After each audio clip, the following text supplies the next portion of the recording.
पुगेका बेरिया हो दिना नाथ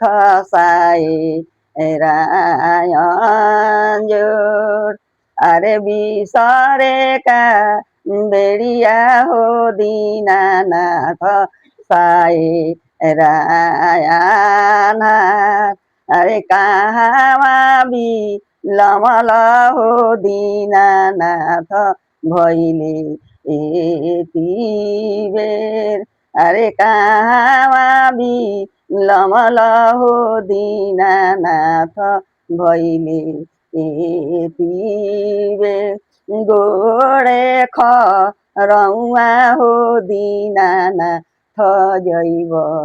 बढी दूर अरे बान्हल बारे शङ्कर लडुवा एउटा बारे हो दूध अरे खाइयो ना लिही हो दीनानाथ जैव बढी दूर नाही खैब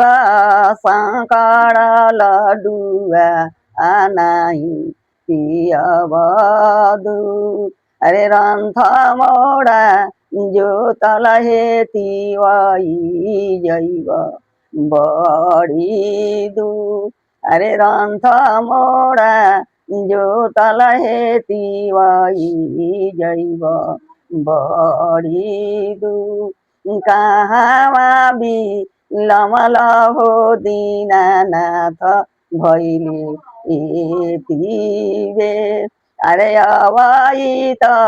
रहनी हेती वही तोडे दाराबा रहिया में भेटले हेती वही आना रामनु अरे